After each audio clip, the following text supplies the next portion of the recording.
Happy Thanksgiving, y'all.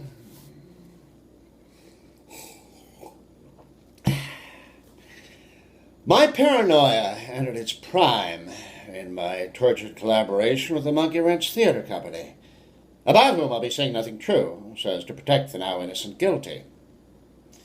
The brain whelp of a writer-husband-director-wife team, Monkey Wrench TC was founded in the flush of dirty love, for the purpose of always being in the same room so you could share everything, the precursor to stealing everything.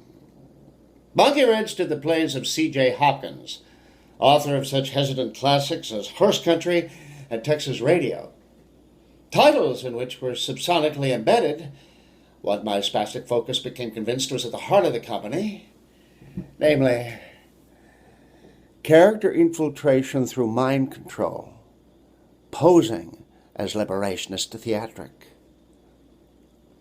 Like any disorganized arts organization, Monkey Wrench survived on the resentment its members directed as forces beyond existence, whose disinterest seemingly threatened the envy disguised as enviable of their great leader. Bless his bloodbath heart. Each production I did with them solidified my conviction they were out to change me into their version of rebel actor who does exactly what he was told to do. But I knew better because I was psychotic and they were just commercially inept. In essence, they were trying to steal my soul by giving me stage time as someone else, during which they'd stare at me like I didn't know how to be someone else, which in their minds gave them a right to say what I was, which, strangely enough, wasn't what I should be, because I couldn't be someone else to the degree they were themselves. So having reduced me to a reflection of people who can't stand the way they look, they'd say, "Look!" And as I look, they'd steal my soul right off my plate, which is where a starving artist assembles his soul. Though, if he's also a schizophrenic artist, he has a backup safely stored in the bomb he plants along the border between MThat and never heard of it.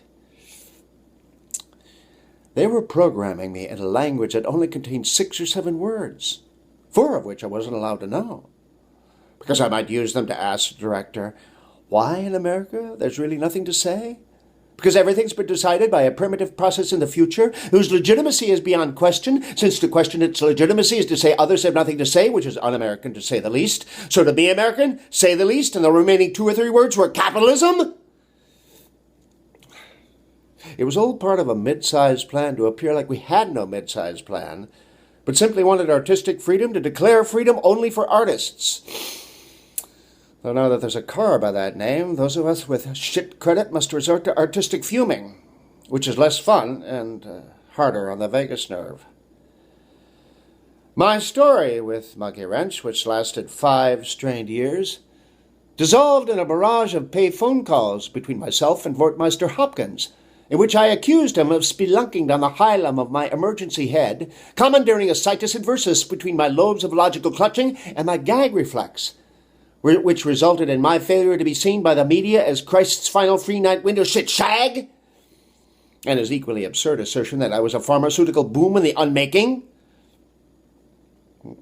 Sure, it was all my fault, though I was good enough to share the wealth, or so another drink would have me believe. So I believe I'll have another drink.